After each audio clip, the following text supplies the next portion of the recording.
All right. Hello and welcome to the 47th Radical Poetry Reading. I'm Malva Kajali, Special Projects Associate here at The Rail, and today I have the pleasure of welcoming the incomparable and fantastic Joy Priest to the Zoom stage, who has lovingly curated a fantastic lineup of poets featuring Gbenga Adesina, Sanam Sheriff, Bernardo Wade, and Taylor Byas. Finally, we've started out all of our events with two important acknowledgements. The first is that here in New York, we're on Lenapehoking, the unceded land and waters of the Wappinger, Canarsie, Munsee, and Lenni Lenape people of the Delaware Nation and the Shinnecock Indian Nation. The second is an acknowledgement that Black Lives Matter. And I think it's worth taking a moment to remember that the heart of both of these acknowledgements is a commitment to the liberation of the oppressed and solidarity for all those who struggle for freedom, in recognition that when it comes to our liberation, our histories never unfold in isolation. It's, of course, Angela Davis. And in that spirit, I encourage you all to check out the chat for a living document of resources and actions we've been putting together behind the scenes. I'll drop that in a sec. But now it's my honor to welcome our wonderful curator, Joy Priest. She's the author of that formidable book, Horsepower, which came out with Pitt Poetry Series just last year, and the recipient of a 2021 National Endowment for the Arts Fellowship, the 2019 Fine Arts Work Center Fellowship, and the Stanley Kunitz Memorial Prize. Her poems have graced the Academy of American Poets Poem-a-Day series, The Atlantic, Callaloo, Gulf Coast, and the Virginia Quarterly Review, among many others. And her essays have appeared in The Bitter Southerner, Poets and Writers, ESPN, I'm curious about that one, and The Undefeated. She has been anthologized broadly, is ever so clever, and is currently editing an anthology of Louisville poets, forthcoming from Sarabande Books. Without further ado, Joy, take it away. Hey, I've been unmuted this whole time. Sorry if you could hear me. Hi, everyone. Thank you so much for being here. I'm so overwhelmed and ecstatic to be reading with these four poets. I wanted to just pick four poets who I just have naturally been in conversation with or speaking to about poems or sort of encountered organically that I feel like I'm in the practice with. My loves, my friends, my advisors in poetry and other things. So I'm really excited for the lineup. I asked all the poets here to read or to, honestly, I didn't ask them to read around a particular theme. I sort of loosely riffed on the themes I feel like I see in their work brought together. And I'll say some things individually about each poet before they read. I got carried away, as I am wont to do, and wrote blurbs for each poet and their work today. So I hope I don't embarrass them. But, the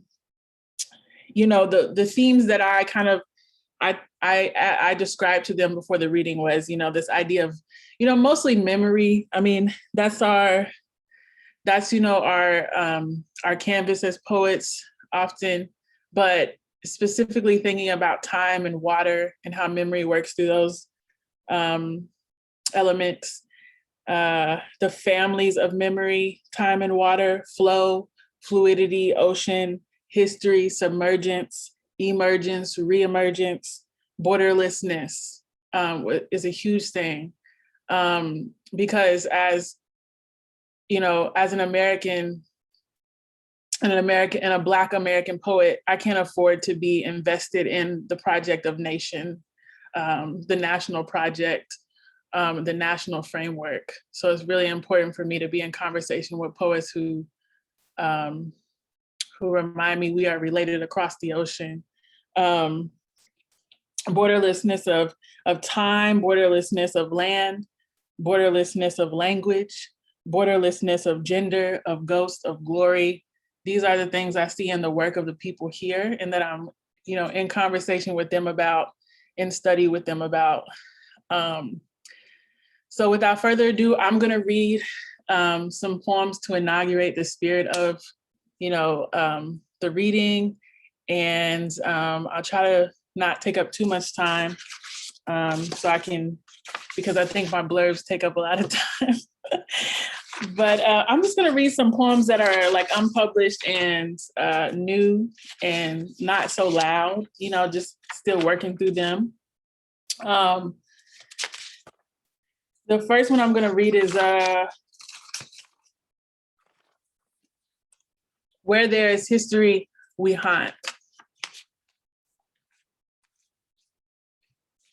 Near that river, on that road we use for running, I stopped to study a freight car marooned in an empty field.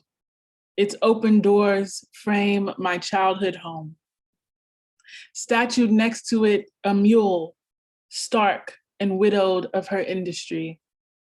Instead of antlers, a hummingbird crown. Instead of monument, animation.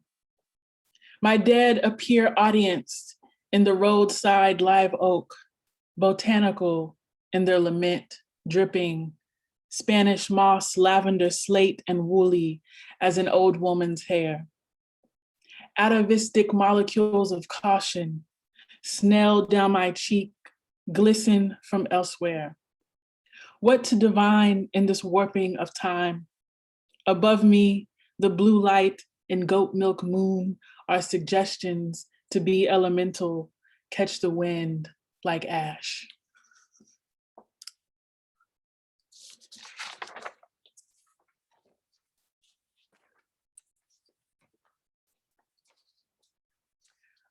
Soulful songs found in strange places. I feel like I'm always in conversation with Gbenga and Bernardo about music and about, water. And this in the last poem I read, I worked on with these two a lot. So this is Soulful Songs Found in Strange Places. Sun Ra made one of his most soulful songs for an album named after a European fairy tale. And at the tip of Massachusetts Talon, on one of the Eagle's soulless islands, it's spring, it's spring, it's spring. Piano, electric, piano, organ, bassoon, horns, flutes, fight that kidnap feeling. If to be kidnapped is to be transported from home by a refrain. In the old neighborhood, funk trees blossom invasive every spring. Whole ecosystems brought over again and again and again to these pilgrim wastelands. Where do we belong? Everything pushing us out to the grave water. The koi wolves exiled by the settling tide howl from my ocean to yours. I play springtime again in winter, sip a tea made from grains that resemble gunpowder, leave fingerprints of endangered honey behind. I want a world that's nationless, but already so many Americans inside me. Actually, so many Americas inside me. I changed that line so many times now. Yeah, this last poem is like my favorite poem right now. And I'm like, it's sitting in some submittable, accounts. And I'm like, what's up, y'all? Like, this is heat. Y'all sleeping, like, what's going on? I'm tired of reading it to my friends. Okay.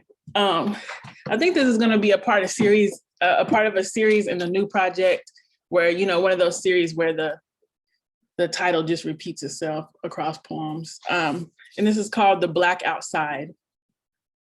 And it has an epigraph. The enclosure is so brutal, Sadia Hartman. The jazz, it puts you on a swing in your project neighborhood, where you learned the antithesis of ownership, where you learned to live with the loudness of your neighbor's living. It brings an ecology of sincerity, the thought of the Black outside. And you believe that shit. You believe the hollowed out trunks, the tree house of our speech, the way we say things. Had to quit carrying on with folks who don't have a history of being hidden or community plumbing issues. Done with jazzless folks who ask why you still have feelings. You're being wayward with us now in the Black outside, the jazz. It puts you on a swing in the gentry's neighborhood, which used to be your neighborhood, where you pinned your personality on a shared clothesline, where you placed your speaker in the courtyard window to bring us out, on a swivel now, in the bureaucratic fabric, on a walk you've taken to escape the mind so close to itself it cannot see itself, like the eyes above the nose. What doesn't pursue you? Now you are even after yourself. On that walk all the way to Wa and back down, worrying about the way you look, feeling unstable on the inside, you write from above yourself. And on at Van Buren, when you turn back toward Montrose Boulevard, there it is, an olive Buick stalled in the median. And suddenly, you are in the black outside. Dear beloved in the future, are you still maroon?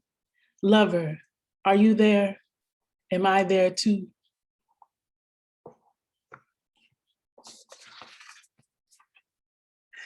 All right, thank y'all. Okay, what we doing next? Now we get into the poets, the poets. I'm just a craft master, as Gbenga calls me, you know what I'm saying? Like, I just revise a lot, you know? I'm not really a poet like these people be poets, you know what I mean? They just have the divine gift, the spirit. They don't be caring about line breaks and stuff. They just being poets. We're gonna start out with Bernardo Wade from New Orleans. You know what I'm saying? Not New Orleans, New Orleans. Bernardo is a writer and artist from New Orleans. Bernardo tries at poems. Bernardo wrote this bio. I got a couple edits.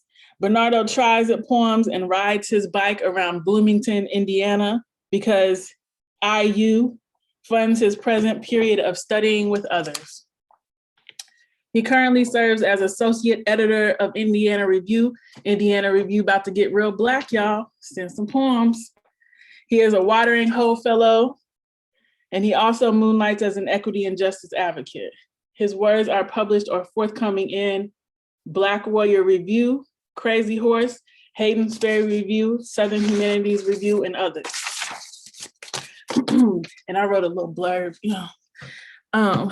The ghost of New Orleans and the larger Black American South emerge in Bernardo's poems. Not just those of history, but living ghosts haunting his speakers, ghosts that he writes to keep alive. Rashard Brooks in the backseat of the car a speaker is driving through Georgia. Addiction, a FEMA trailer filled with burn holes scattered like little graves. These images are like water that floods and recedes, and Bernardo's speakers drown and resurface in moments of wisdom and clarity, like when he writes about a living father ghost. We can only hallucinate if we were them, we would have done better. We're still children in this way, believing that the path we're on won't kill us too. I'm really happy to be in conversation with Bernardo and to have Bernardo in my life as a friend, a dear friend.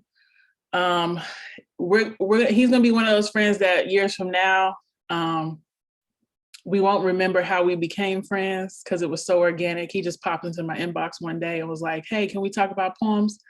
And I thank him for being in my life, for inaugurating me into recovery and so many other things. So without further ado, Bernardo.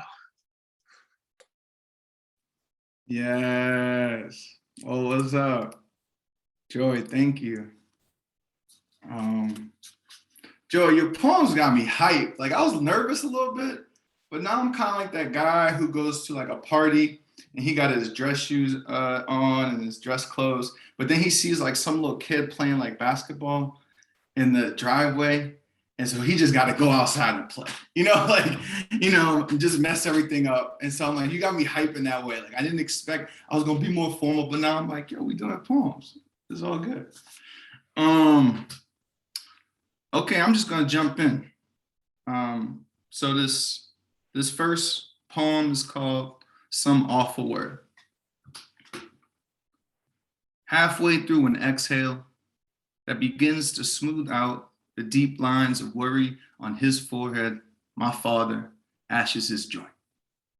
I don't feel nervous, but my left leg is restless again. He tells me, stop shaking. Thinks it makes me look soft, reveals to the world too much of me. On Sundays, Here for the game means we study one another. I almost flinch when he mutters motherfucker after a field goal in the third quarter. He has a distant look that seems to focus out the window, but really, he's somewhere else. Me and Olin, we used to sell cold drinks and shit for the Saints games, you know, when they was at Tulane Stadium. No nets behind the goal, and after the kicks, people be fighting over the ball. One time, after an extra point, Olin jumped all the way up and snatched that ball like a god, smiling all the way down. But them, they took that ball. They was men. We, he says, we was just boys. Then he gets up, throws his right fist in the air and cheers.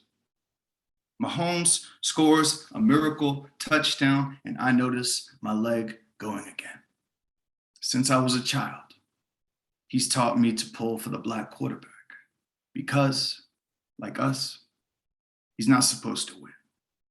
Not without a smile or without a God's help. He can't stand it when they say, thank you. And the commentators call them some awful word like humble. Code for a Negro they can feel safe around. One they might take from again. He turns off the postgame, sparing us Mahomes' humble testimony, and tells me again to stop shaking my leg. I thank him, not for being a man I don't feel safe around, but for remembering the child who never heard, you're welcome.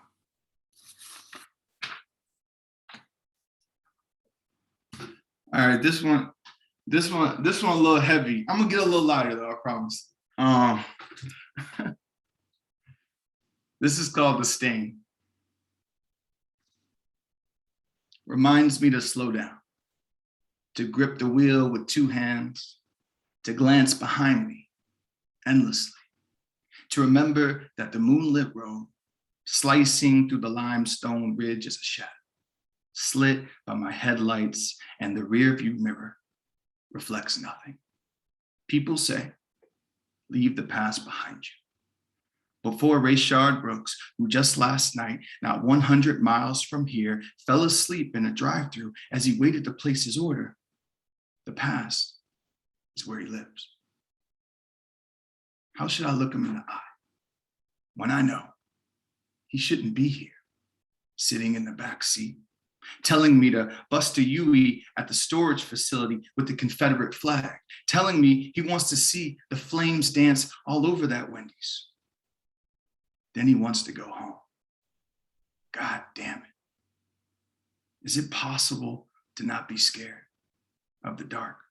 Can we pretend he wasn't left broken over the knee of last night?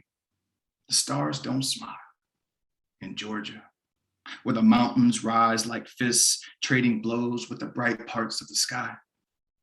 How does such a silence whisper itself alive? It's only barbecue sauce on your sleeve, he says. Give that pedal some gas. Let's go find nowhere to rest. Let's pretend nothing is chasing us.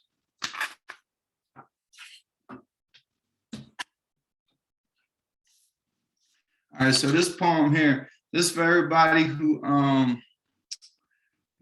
who's been heartbroken and they had their dog next to them or whatever, their pet, This is based on Everybody Plays the Fool by The Main Ingredient.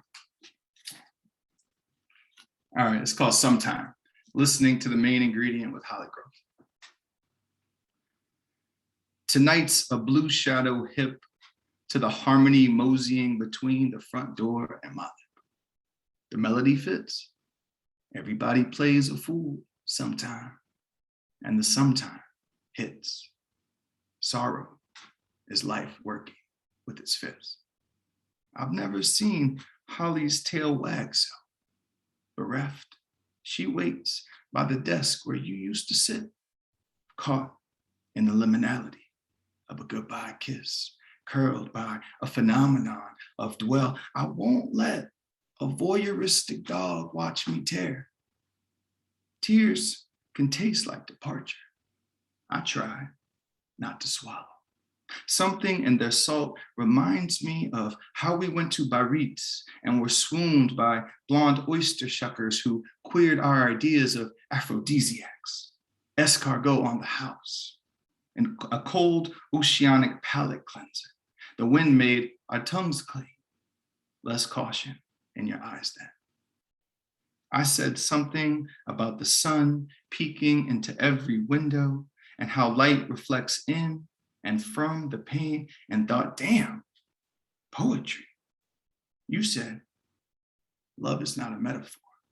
Listen, baby, it may be factual, it may be cruel. No one knows a person once their eyes are closed. I wish I'd shared my dreams with you. In one, you walk away, spilling red wine across scattered records, Billy, Bessie, Nina, then three beautiful men, drunker than shit, climb out of the bittersweet cover and sing, falling in love is such an easy thing to do. I call your name. Nothing. The next morning, the damn song plays on the radio. You asked, what do they mean? Your ability to reason is swept away. I said, the bro. Now I'm a shade darker than a blue shadow strung out on you. Holly nudges my knee. My hand tending to areas her body can't reach. Is this love? A hand scratching the past of a body now gone. Is there really no exceptions to the rules? All right, I got one more. This one is an ekphrastic joint. I think we're gonna throw up the picture real quick. We definitely are.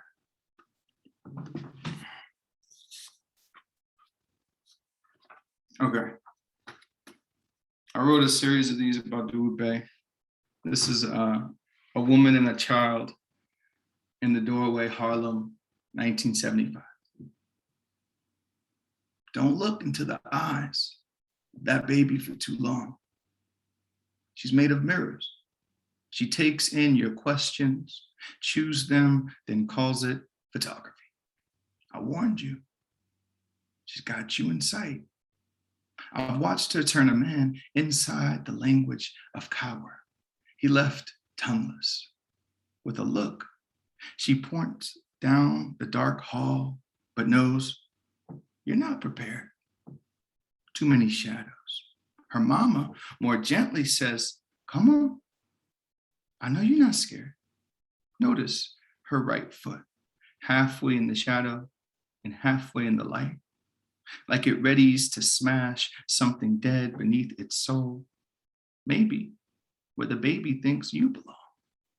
Death isn't a dark tunnel, and the light bulb at the end of the hallway is not a metaphor for heaven. Let's start off. Look into her eyes. Now breathe. As she stares into something beneath you, asks, do I disappear when you close your eyes? Her mother holds her high on her hip, curls her hand around her little fingers, because someone must, because the image won't. People say God is light. Maybe that's how the baby sees it. She says, that little piece of bright is ours. All right, thank you.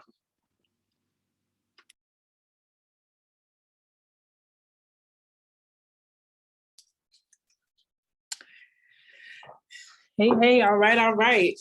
It's me again, I'm the host, Joy.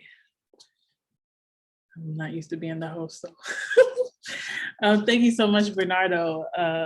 Wow. I love how you read. We're gonna bring up my love, my little sister, my heart, just such a light and generous person. I I'm going to read the blurb first and I'll read the bio. In a recent essay in the New York Times by Adam Bradley, the poet Morgan Parker says, repetition shapes Blackness in a lot of ways. For me, it becomes, what am I going to repeat? What is not being heard the first time or the second time or the third time?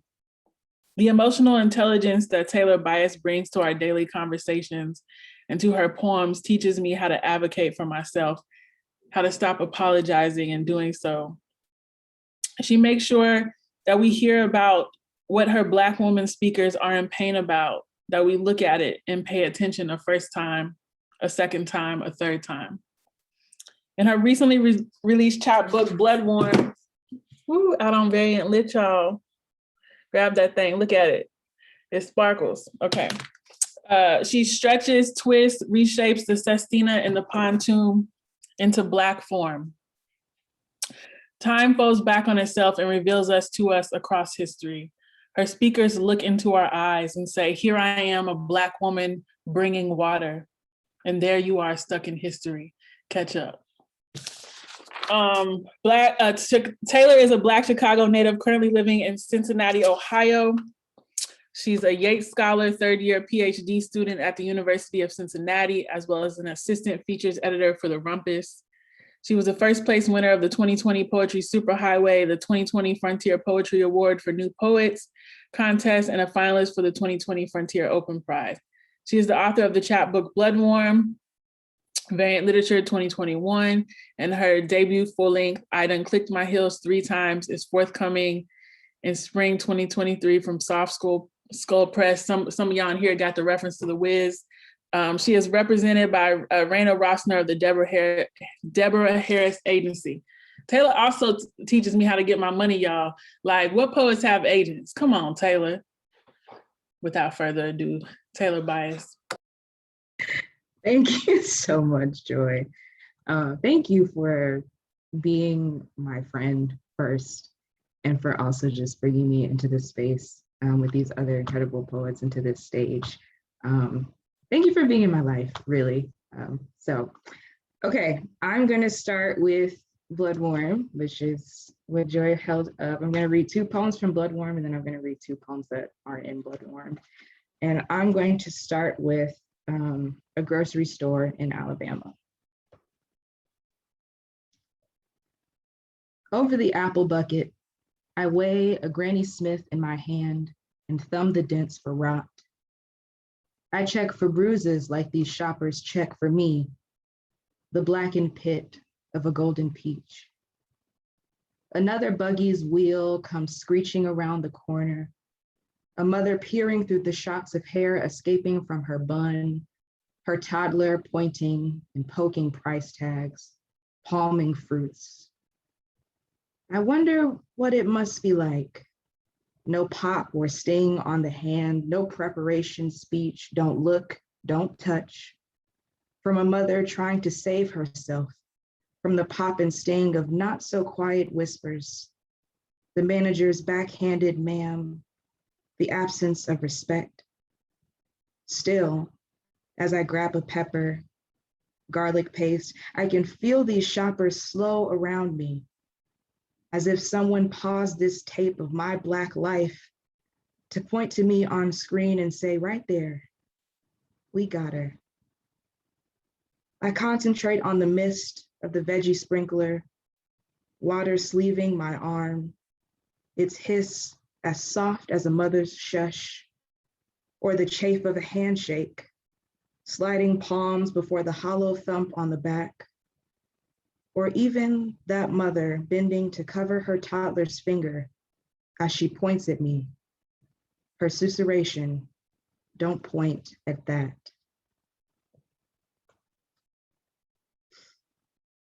Okay, and then the other poem I'm gonna read for this one is about, it's the Titanic Museum in Orlando, Florida.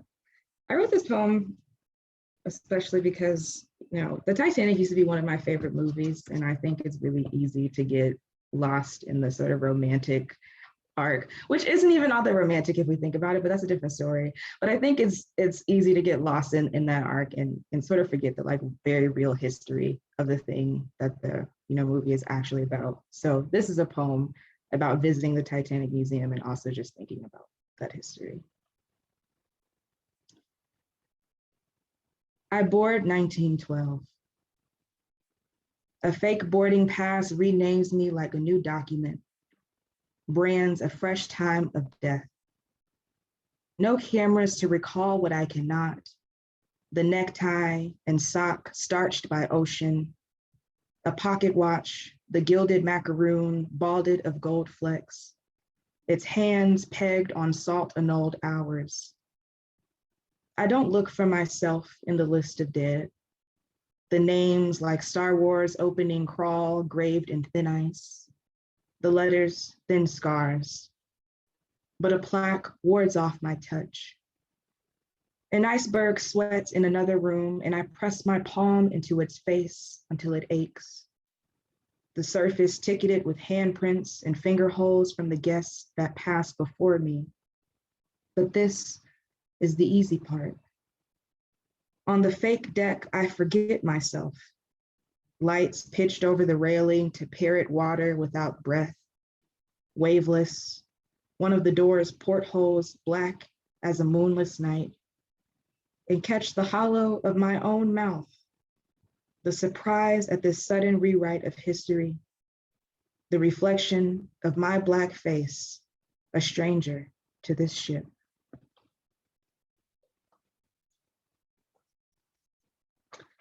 Okay, I'm going to do two poems that are not in the chat, but this first one is, I went through a phase of writing a lot about my parents and their relationship. So this one is called Wreckage. My first instinct was always to sink the ship. My earliest bubble baths strewn with foam glaciers. The blue rubber yacht nameless in the water dark with my own dirt. Even young, I was gravity, a soft mass pulling tides from the tub floor. Yes, I wanted there to be odds. And the boat rode the choppy waters for a while, smooth as a trainer breaking in the newest horse. I only knew of my own joy, my own version of events, the ship captainless and unmanned, no skin-toned ovals painted in its porthole windows. The thing still whole when it hit the bottom. My mother towed it from the water, wet-sleeved, nearly trading her wedding ring to the half-suds snaking the surface. She flipped it upside down and emptied it, held it back out to me. Again, as I splashed water onto her neck, a smattering of clear freckles across her glasses, I pushed the boat back under the water like the head of someone I loved but did not like. Again. Now the ship changes shape and color every time I remember it. First, a red and white steamer, then a neon yellow speedboat, finally a blue yacht once more. The water in the tub clear as the vanity mirror, freshly Windexed. Sometimes the boat comes with a small cast of characters, coin-sized dolls and their accessories to lose in the wreckage. Sometimes the boat can come apart in my hands. My mother is close, then far, cross-legged on the toilet or toweling her face clean of the day's grease at the sink. Most time on her knees, the top half of her body cast over the tub's edge as she plays pretend.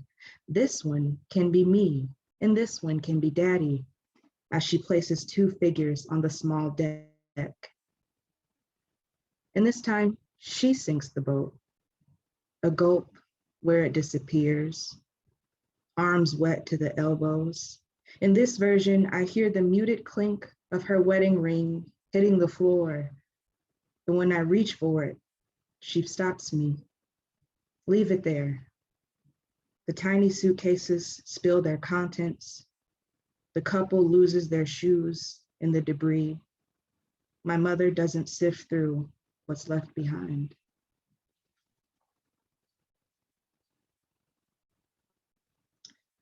Okay, this last poem is probably one of the newest poems that I've written. Like Joy is also like part of a little series that I'm working on of like therapist poems. And so this last one is, the therapist asked me, "What are you afraid of?" I think of the word hunger, both a noun and something my hands are capable of. How my parents made a little god of me when they fed them, placed a snow globe in my palm's chalice. Inside the dome, a sleeping city I'd shake awake, shake back to their hurting. I promise there's an answer to your question in here somewhere. Every night, I whipped the glitter into a storm, and the same small figures grasped at one another in the cold. Nothing changed this. Some nights I wound the metal key for a lullaby, and when no one danced, I questioned my own God.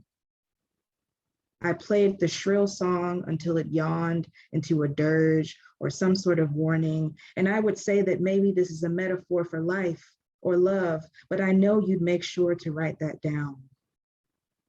And you're nodding because you're so sure you know where this is going. Yes, sometimes even our most precious things slip through our fingers. When I shattered it, I couldn't make a noise. A wisp of the music box song escaped the glass like a spirit. There was no difference between the feeling of water and blood beneath my feet. You're leaning forward like this is gossip, and this too is another way to hunger, but my life was changed. I stepped right into the glass because I thought that would be the worst part, and it wasn't. Knifed an ugly tree into the soul. My scars grew fruit that scabbed over, dropped in the new season. The remembering hurts more than the living because shame dials in. Are you hearing me? I was naive enough to think I could control a life, even mine. Thank you. Thank you. Boo, I love you so much. Thank you so much, Taylor. I want to give like silence after readings, you know, like a moment of silence, but then I'm also like, time. It taunts us. Sanam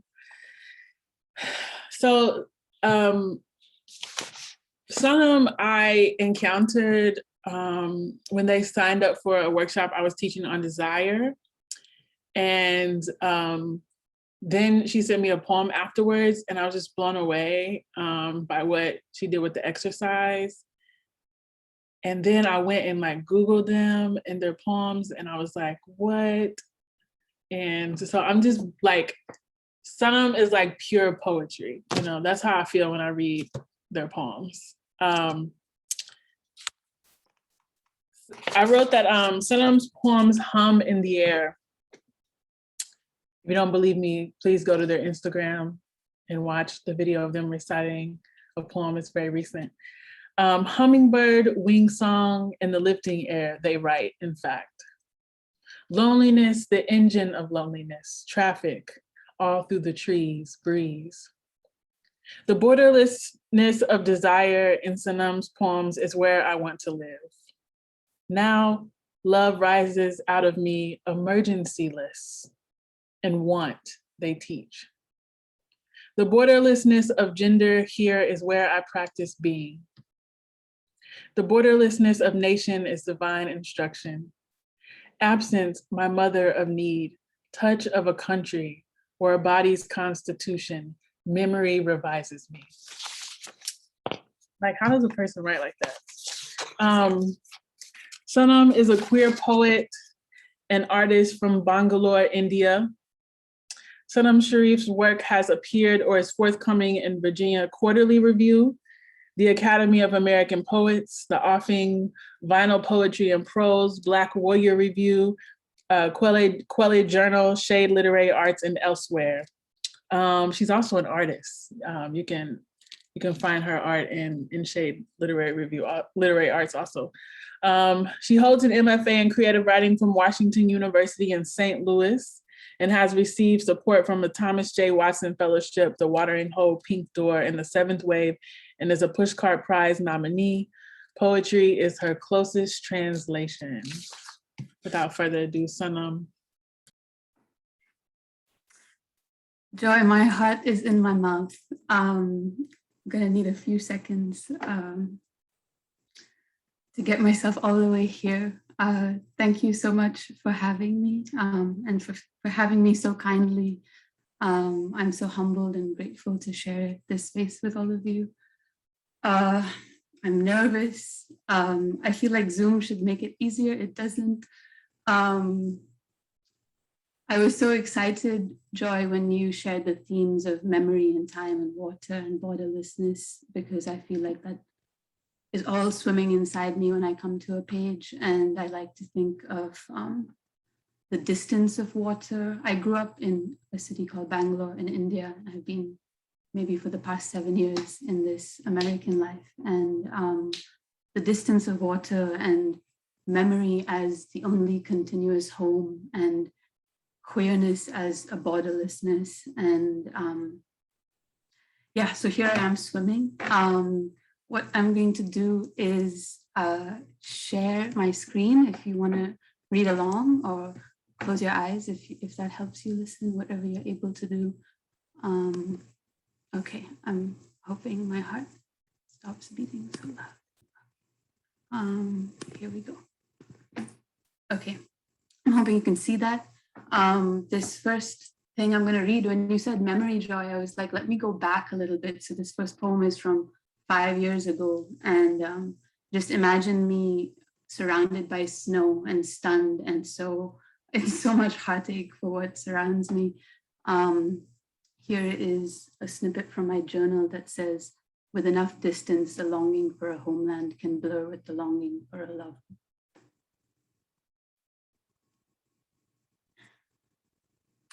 Draft, winter. I've been meaning to write you.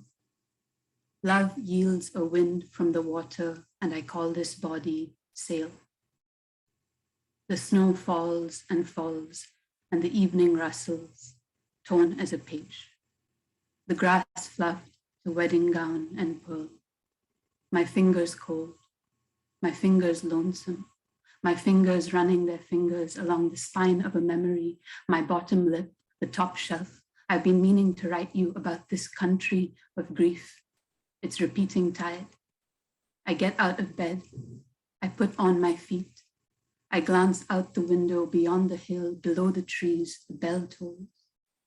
Every dream spits a pit in my palm and I suck it back up. I want to remember your hands as softer birds, your eyes as kinder light, toppling towards the kitchen floor. But the snow falls, and I am losing the shoulders of the thing, grabbing onto its neck, suddenly a hilt.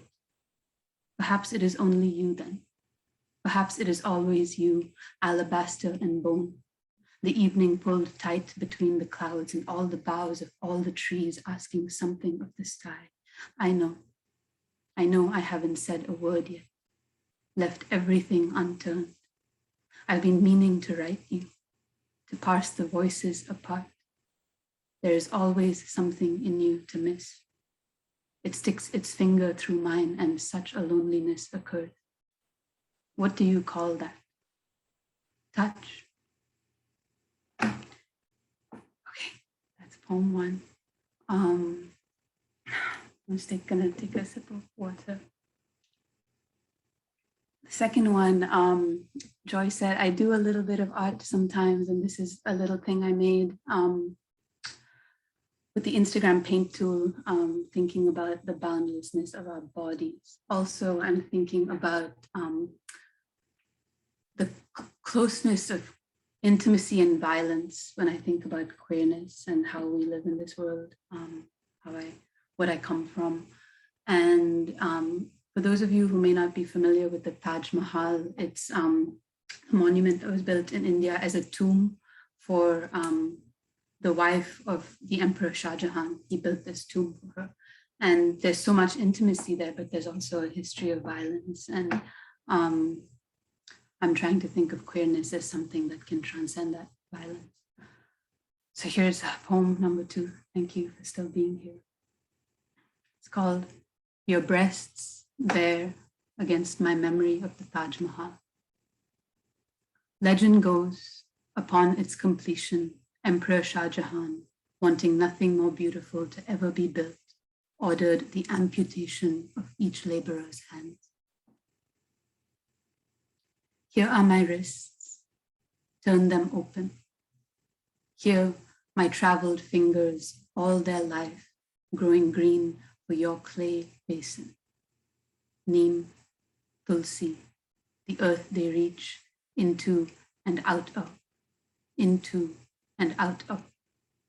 Here is my fist bloom, and there, inside yesterday's music box, our first monsoon, the night husked open above us and needled with stars, the moon a wish in its well, my heart awash with the song of 1,000 silver bells, take what I know of giving. There is a country I come from and a God I return to. In the land where they meet, there is no word for what we are, so may I love you and belong only to your bread and root. Mehbooba, meri nashili dua, teri dastak ye dil ki dhadkan, teri awaaz andheri khamoshi ki halchal, take my hands, my feral birds. There will be no more tombs for this love, for that which has only come to dance before the dirge, before taking wing. Okay, that's poem 2. Take a breath. Cool, so this one. I came up with my own poetic form, the way the ghazal is a form or a sonnet is a form, and I called mine the door, which in Urdu means a line, a thread, a cord, or a rope. And I was thinking a lot about lineage and language, which I feel severed from in so many ways. And so one of the first constraints of the form is that the poet chooses someone that you think is in your lineage. That can be artistic lineage, cultural lineage, queer lineage. And you take a line of theirs and you split it into the first and last line of your poem. And then whatever you say fills that frame. And maybe in this way you're in conversation. And so this poem is framed by the language of Agha Shahid Ali, and who's a poet I really admire. And it's also framed by a kind of grief and guilt of being so far from where I come from. And the second constraint, maybe if you're able to look at the screen, you'll figure it out. It is an homage to the Urdu language. Maybe one thing to know is the azan is the call to prayer that happens in the morning and the evening, just by way of context. Okay. Having left, my memory keeps a tidy home, a good wife, a swath of land at the Ganga's sleeve, a bulbul song in the ghazal's ear. But my country, my burden, my severed root and prayer, I dream of your dust-born, your wending, your silence in morning's lustered light. I water a winglessness, yearning for blue, deliberate, careful, the ants carrying their dead to where their dead live. Your body beneath mine, between those two worlds, what here-ness can I ask of you now? Having left, having chosen a burial, a sky in which no azan makes sentence of the day, no language garlands the air, no rickshaws empty the night's rain from their hair, my birthright, beloved, I have taken another.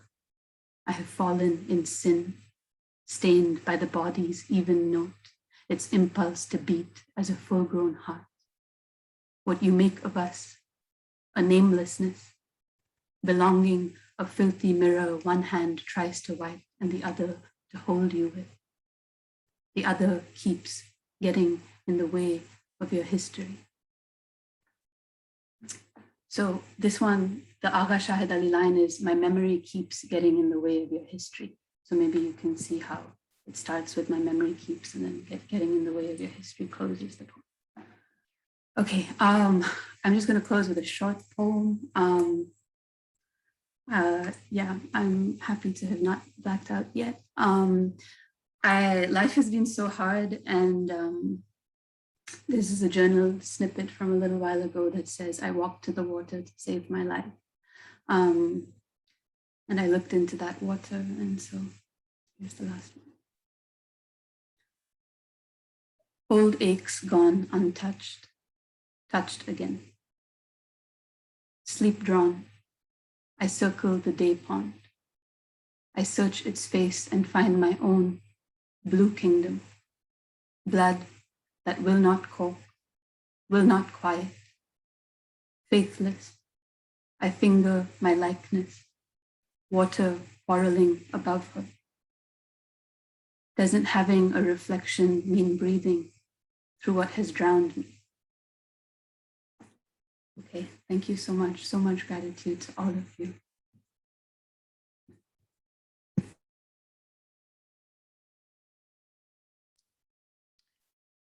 Woo. Let me breathe for a second.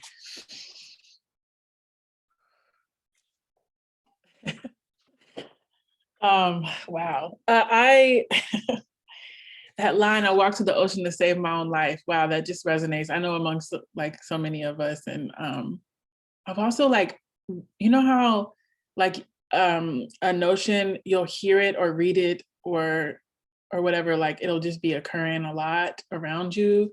Like that idea has been happening a lot around me lately. And also the idea that like near the ocean, the vastness and its vastness, you realize how inconsequential you are and how sometimes that can get you like out of the space between your ears, you know, and it made me think of that. But of course, the ocean means so much to so many different things and has so many valences among all of us, especially Gbenga. I'm realizing too, as I introduce Gbenga, that a lot of the poets here too, like I think a lot of our conversations happen around our fathers and but also our fathers, but also that the Atlantic Ocean and the relationship between those things. And Gbenga is someone that I don't know if he feels this way, but I truly consider him my writing partner. I think one of the things that the MFA teaches us is like whose advice to take and whose to discard. And like, I don't know if y'all know me, but like, I don't really take people's advice when it comes to my art. Like, I'm just like, whatever, I have a vision, you know? I'm usually like very argumentative about it. Like, you know, in a nice way, but with Gbenga, I feel like I listen to everything. And one day I looked up and realized that I had all these like quotes from Gbenga, like just like scribbled around my house, because like, so like the things that come out of his mouth is just, they're so insightful and empathetic. And as I said, like I can get too deeply into the craft, and Gbenga kind of pulls me out of that into the poetry before craft, BC. I wrote a cento of things, of those little scribbles that I found around my house that Gbenga said. So I'm gonna embarrass him. Please forgive me. Hopefully he'll talk to me by November.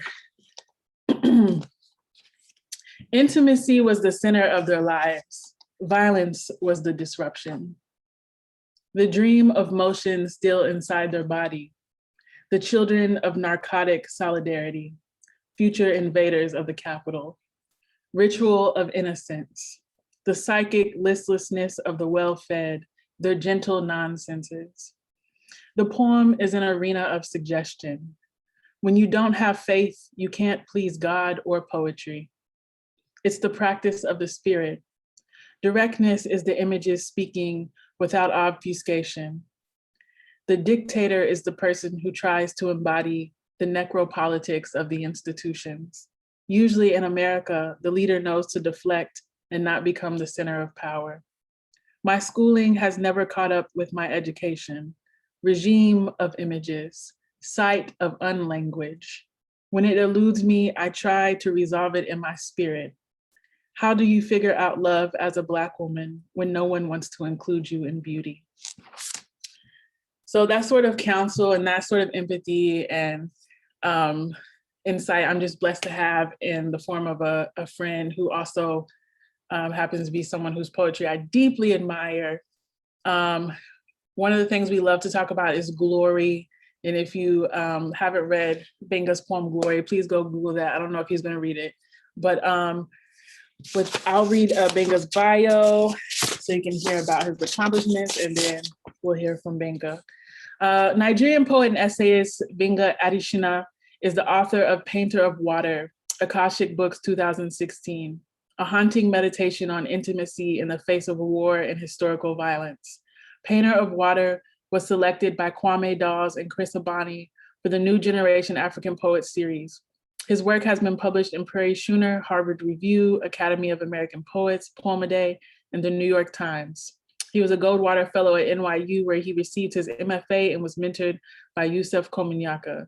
He has received fellowships and support from the Fine Arts Work Center, Callaloo, Poets House, and Colgate University, where he was the Olive B. O'Connor Fellow. He is the winner of the 2020 Narrative Prize.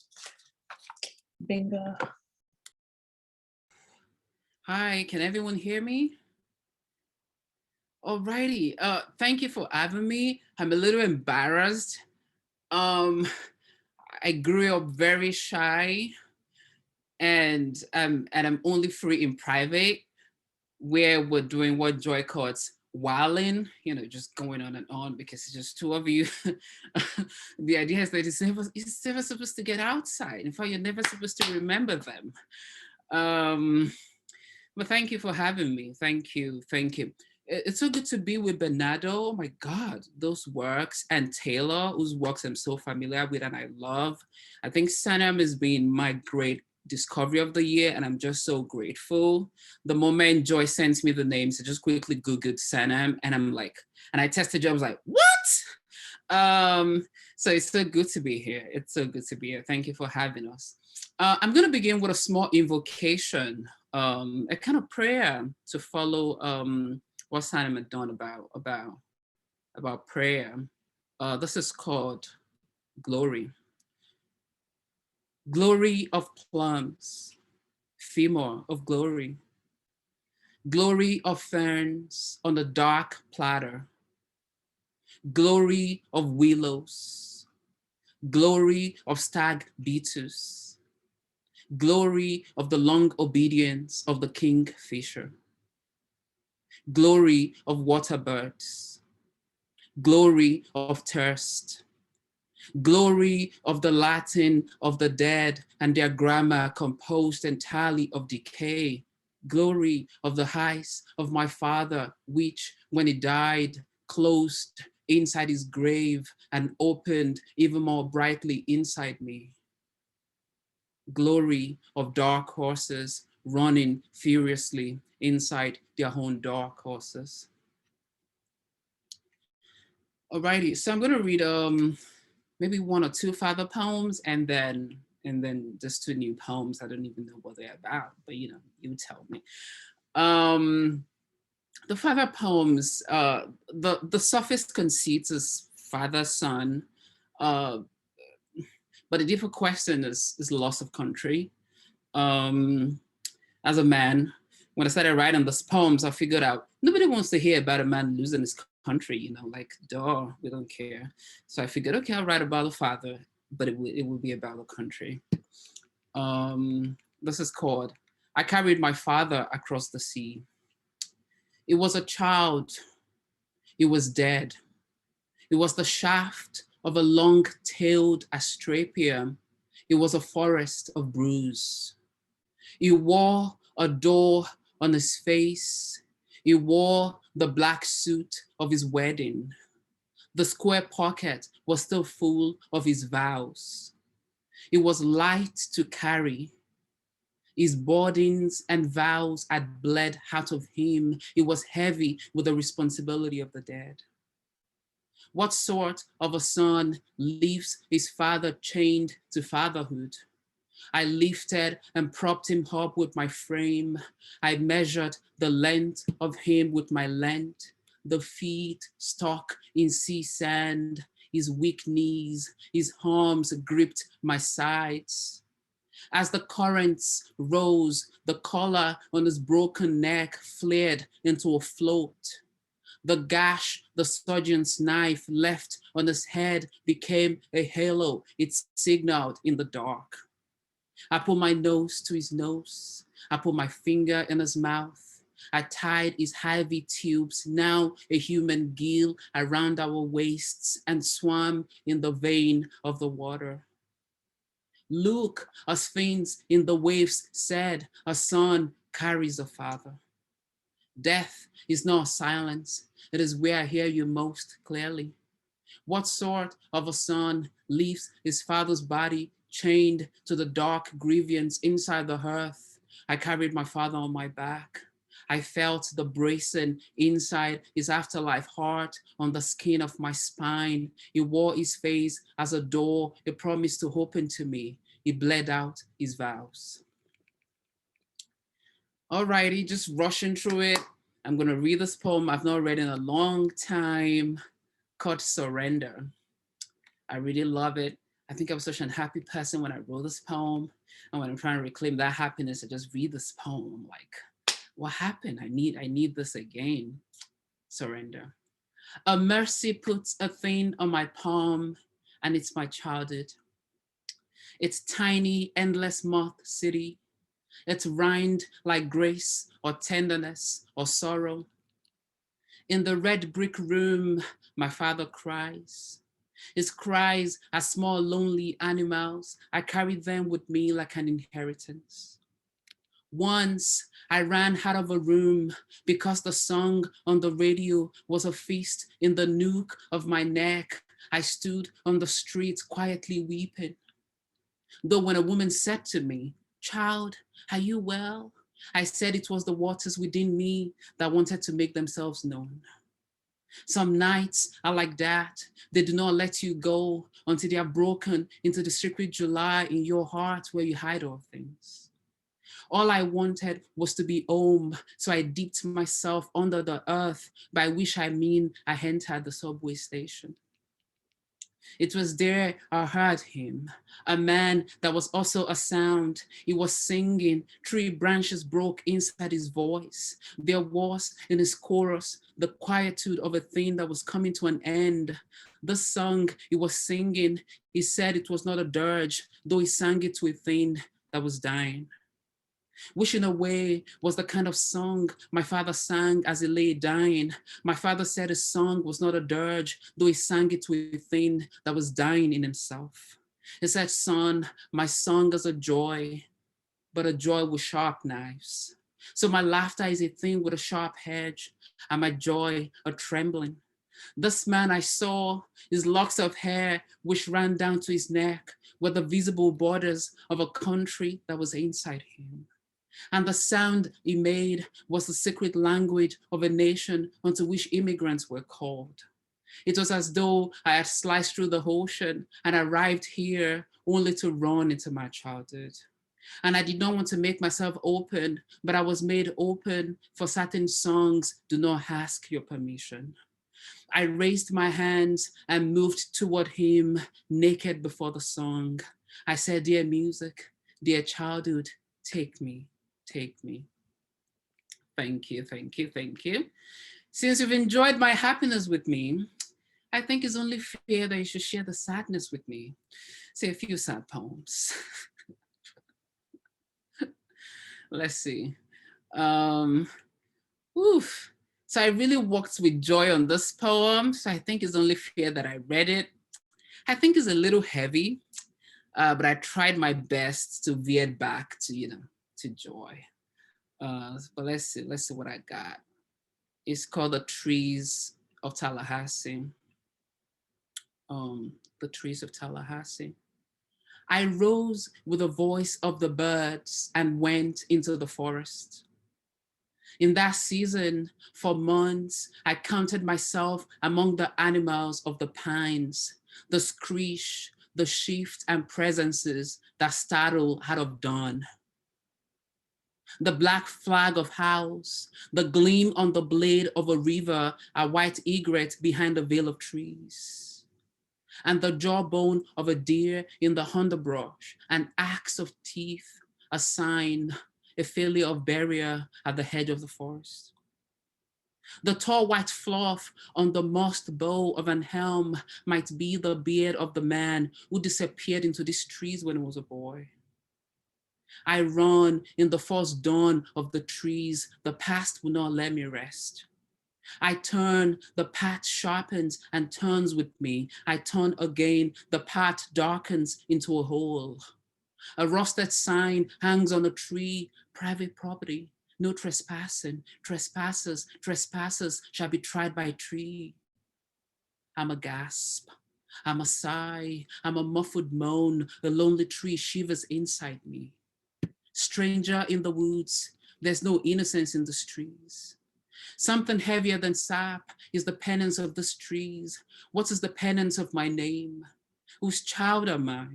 Which of these trees is my mother? Mother, Grace, is that you? Blade, is that you? I smell as musk, a lonely hole, a scent made from the crushed pods of mere musk deer.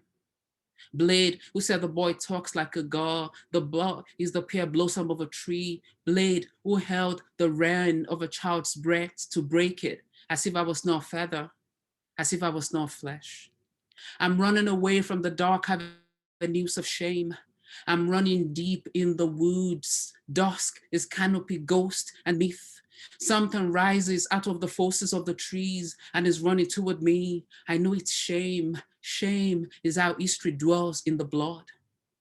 But in the light is just a boy. He's so beautiful. Both of our mouths are trembling. Alrighty. One more short poem. Do I have time for one more short poem? Okay, cool. This is called Dancing Othellos. It's a very short poem.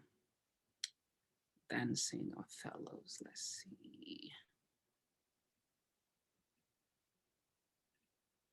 Dancing Othellos. Alrighty, very short. The boys dancing Othellos. The boys, newly fallen and unaware, move their small lakes of limbs. In the dark, plural flowers, venerable brine, heg tempera.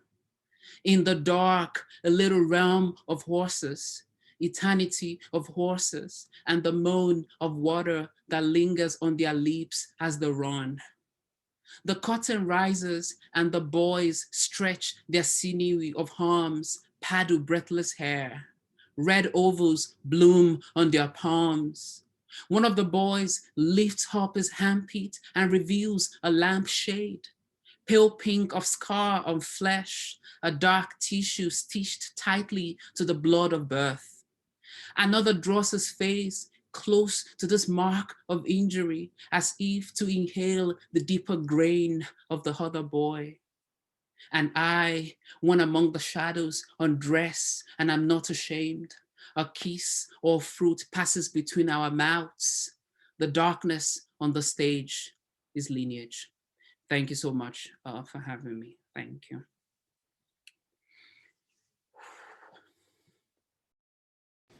Thank you all so much. Thank you, Bernardo, Gbenga, Sanam, Taylor, and of course to Joy. Thank you for bringing us all together, bringing us into this beautiful space, opening us up into so many invocations. I feel like there have been so many gems I've been jotting down that now we all kind of have our own personal cento from this reading. I wanted to share a couple and then I'll hand the mic back to Joy. But Joy, I loved the opening with the Saidiya Hartman, the wayward. As a Black American, I can't afford to be invested in the project of nation. That question of the outside. Sanam, your poetic form, so fantastic. A way of being in lineage and conversation with the poets of our heart. It was said in the chat that we're all going to go home and do like a door after Sanam, which I think we will. And also, you know, after every poem, taking a little sip, taking a little breath. Bernardo, we loved the fastics. And Taylor, I totally get how your poems are like a pedagogy for like self-advocacy and not apologizing. You're all so fantastic. Thank you all so much. Just your presence has truly been a blessing. So now what we're going to do before we close out is I'm going to hand the mic back to our very own Joy Priest, who's going to lead us in like a little bit of a chit chat, a little bit of a crosstalk. Joy, handing it to you. Thank you, Malvika. I didn't even write down like things or points of discussion. I just kind of felt like, just for a second, like, I don't know, I just think with each individual person, I've kind of had a casual like commentary or a chat with, and just thought maybe that could happen with everyone. But I don't know. One of the things I'm thinking a lot of is like, one time when me and Gbenga were talking, and I should have read this poem, but it was like when we were working on my poem, Ghost in Schools, which takes a line from Christina Sharp's In the Wake about how, for Black Americans, those 12 million Africans brought over,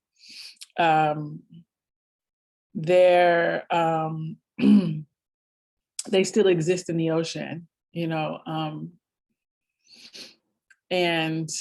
Gbenga, like, all this reading I do for grad school, and still somebody can just hit you with something like this, and you're like, wow, I never thought about that.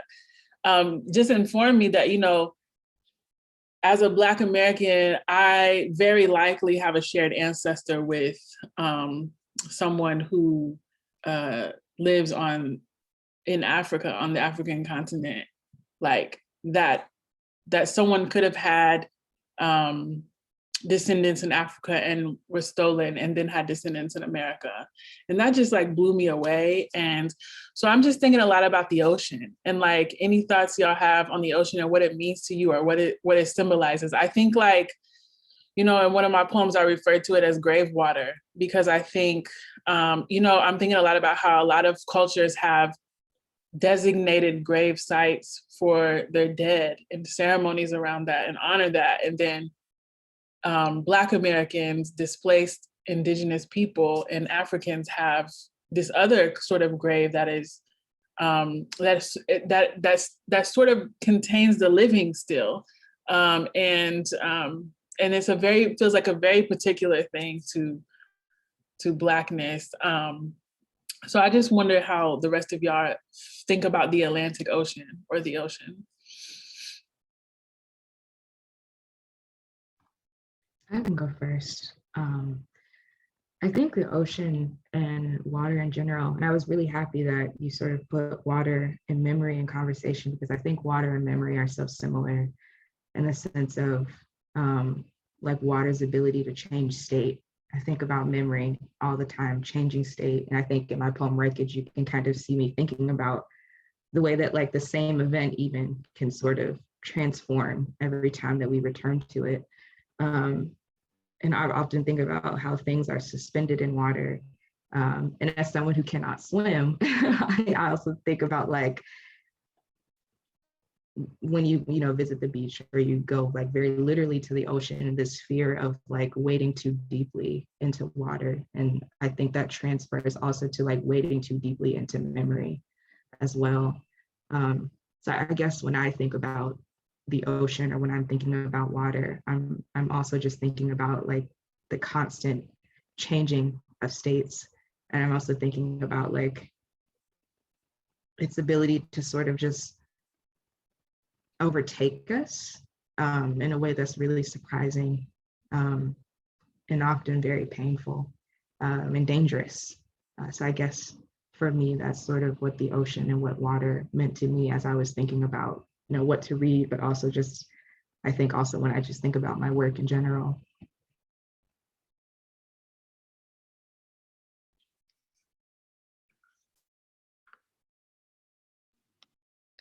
I'll go. I was thinking, I saw like 3 seconds of a clip earlier today of Toni Morrison talking about the ghosts in Beloved, and saying it wasn't a literal ghost.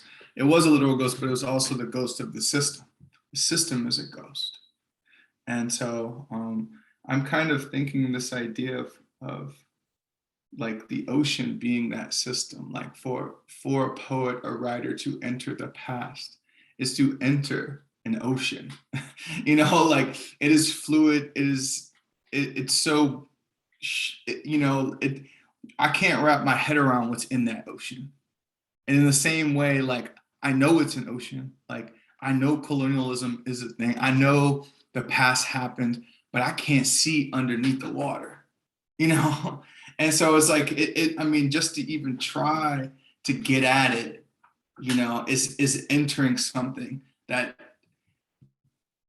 it's like, it's insurmountable, but at the same sense, there's no life without it.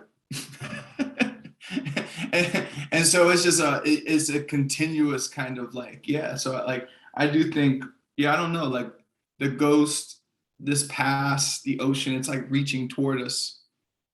It's coming, whether we like it or not. And so we're, as writers, we're kind of like, we go there, you know, because someone has to confront it. Yeah.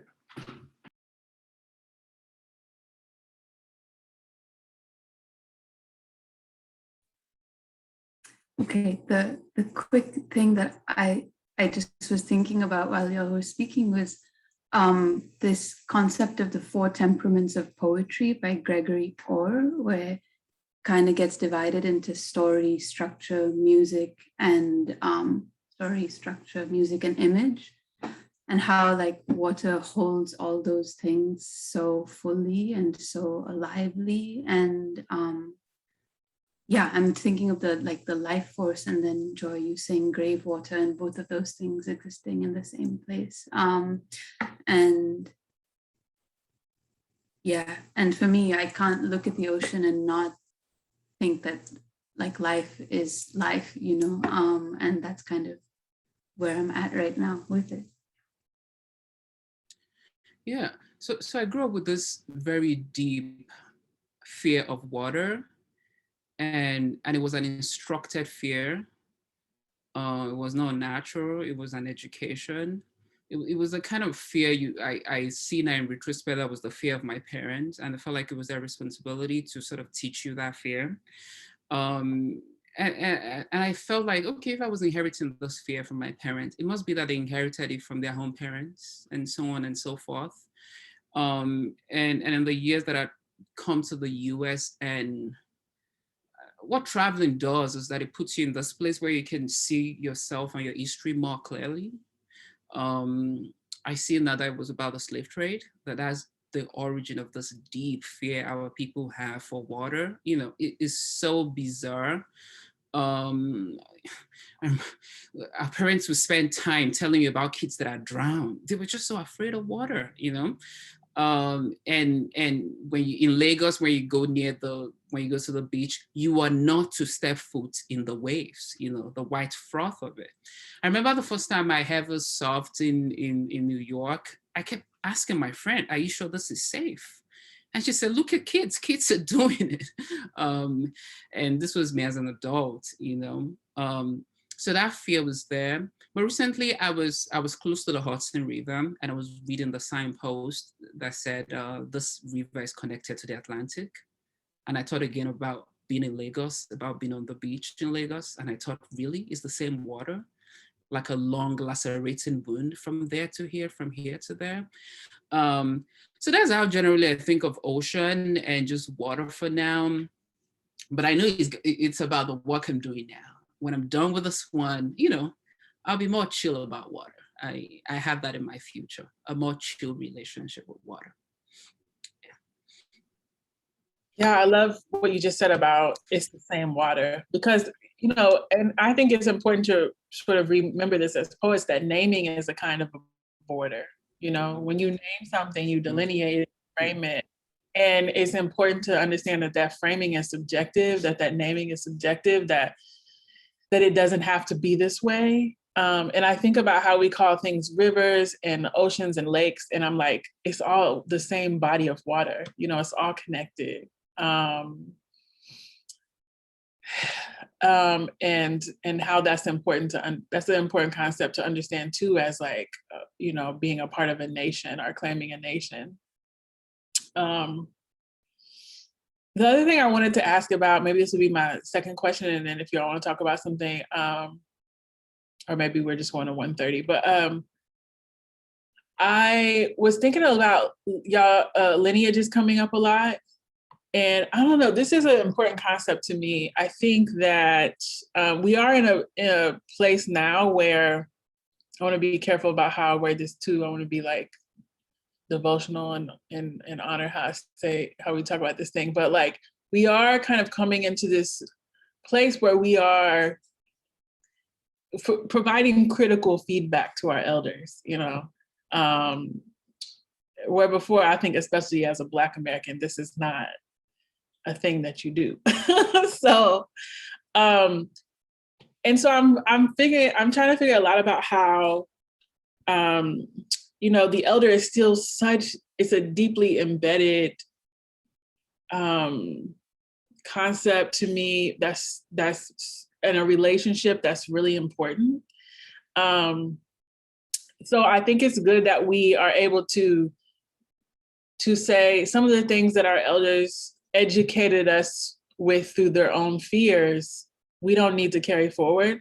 But I still think that the relationship of like apprenticeship is important, culturally speaking, you know, and this idea of Sanam's poem formed the door of like being a part of someone's cultural lineage and like, you know, letting their work inaugurate or you sort of initiate yours and paying homage to that. And I just wondered, like, who are some of your all's elders in thought and in poetry? Yeah.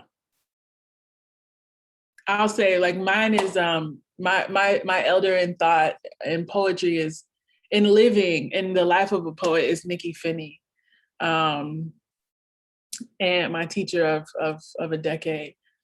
And I think, you know, it doesn't also have to be a person, like it can be concepts or songs or whatever comes to mind. So, but I'm just thinking about how she taught me about not the industry of writing, but the life of writing. And that's been a really, and also Veritas, those have been important, you know, compasses in my work. I guess mine would have to probably be Patricia Smith, for multiple reasons. We have, like, you know, Chicago in common, but I also think that reading Patricia Smith really taught me how to both love something and lovingly critique something. And I think that applies to, you know, home. I think that applies to Blackness. I think Patricia Smith so effortlessly is able to, you know, write about Chicago, for example, in a way that sheds a light on, of course, all the lessons that it's taught her and the fact that it is a certain type of home, but also showing the ugly parts of it. And I think that's really important work. And it's also really difficult. It's something that I continue to struggle with, like striking a balance between loving something and critiquing it. I think that applies to when I write about my parents as well, especially my father. How do I love my father on the page, and also stay true to my version of events and stay true to my life and my experience, which might not cast him in the best light, right? And what happens when that version of life goes out into the world, right? What happens when that version of life lands into his hands and he reads himself through my eyes? But I think I always return to Patricia Smith when I sort of struggle with that, because I think she always teaches me how to both love and gently critique in a way that I think stays true to who I am and how I've lived this life.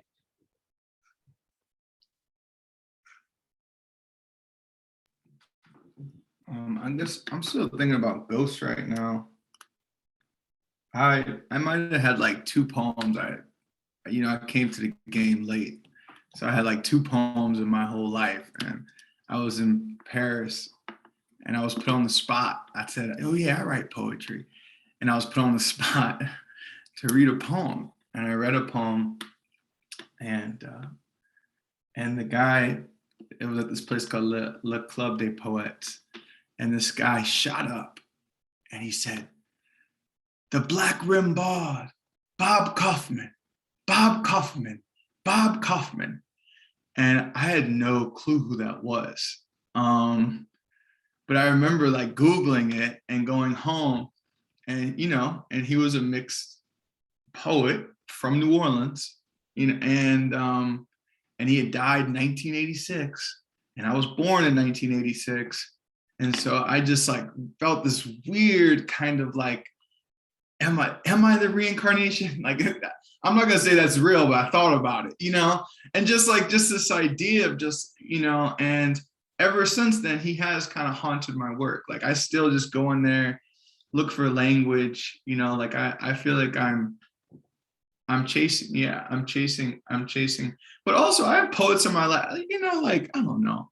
The poets that I have in my life today, I guess you could call them mentors or friends or whatever, like, we just be hanging. Like it's not all that, you know, this shit is not all very serious to me. You know, and I think that's the most beautiful part of this, is just like learning to think with other people, like study with other people, like become a collective of just like, yo, like, I got you, you my people, you my homie, you my, you know, that's way more important than for me than like, let's talk about craft for 6 hours or whatever.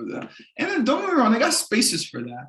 But that's just, you know, that's what I think that I've learned from the people I admire in the game. Is just like, yo, don't take this shit too seriously. Just love each other. We'll figure this stuff out.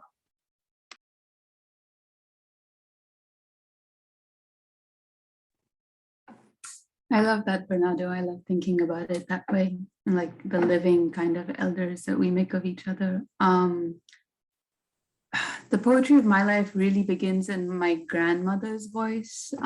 She was like an Urdu poet scholar, and so she would just be reading, not even reading, but reciting Urdu poems by Mirza Ghalib, Faiz Ahmad Faiz, Iqbal, all these people, and like running it back for me and slowing it down so that I could understand like all the 15 different meanings that this one line could hold.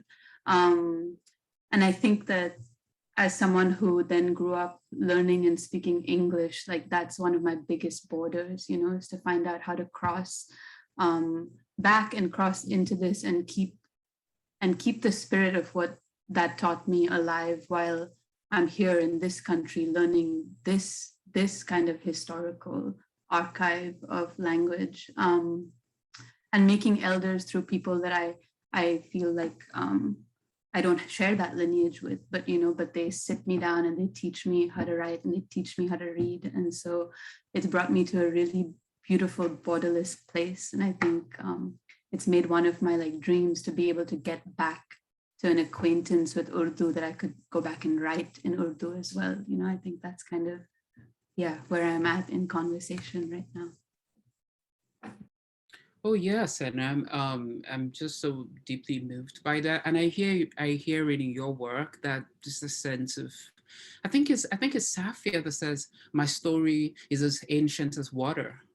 I think it was Safia Hilo, you know, that sense of, you know, when I'm feeling lost inside a story, when I'm feeling lost about poetry, I just try to remind myself that this thing is very old. This thing is very ancient. It's got nothing to do with English. English is the legible language I'm using for it, but it's got nothing to do with English. You know, this are the ancient groans, ancient moans of people. So yeah, Chinua Achebe sort of taught us how to do that. Things fall apart, you know. It's English, it's Hemingway's English. But beneath that is Igbo, which is this language that had acquired its intelligence for centuries, you know, which is why people read it in English as, damn, why is the story moving me so much? Yeah, the language is so old. That's why it's moving you. So I try to do that myself when I'm feeling lost in English. I just try to go back to these old things. We sort of go back to what Bernardo said about Toni Morrison too. You feel that sense in our work, you know, just like this thing is ancient, this thing is old, this ghosts are old, even though she's working in English. So that's what I try to do. I try to tell myself, this thing is old, it's got nothing to do with English. English is just a mask. I love what Taylor said about, you know, the father of the poem and the father in real life. Oof. But I've got one lock there though. My father is dead, you know. So I have that working for me. But I feel you. I feel you about that. Yeah, thank you. Joy, can I jump in and say something? Yeah. All right. Well, this has been truly so fantastic. I guess what I've been thinking about during this whole reading is two things, right? The kind of like two things. So we do a lot of these conversations. We do one of these every day, and then I feel like because you never take a break, we're just always like awash in the ambient of the soup or the ocean of like the daily conversation. So everything that's being said is like reminding me of something else. But I'm reminded of there's a poet, Itiola Jones, who was on a couple weeks ago, who has a line that I love. That's the ocean grants safe passage at a cost, and like I've been thinking about that so much of this also, because like there is a kind of contract there.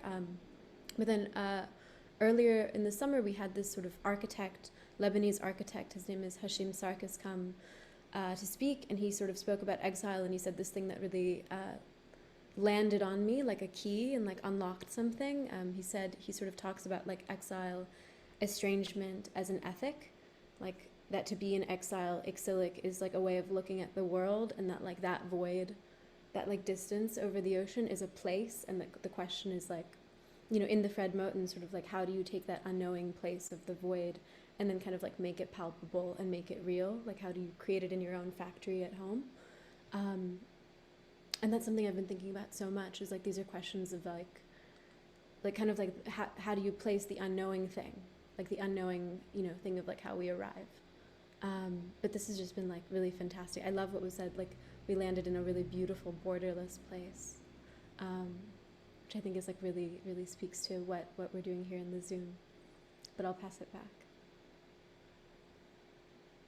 Well, we've been here for an hour and a half together. I don't want to push it. I think we should all go get out of these Zoom borders, these Zoom frames.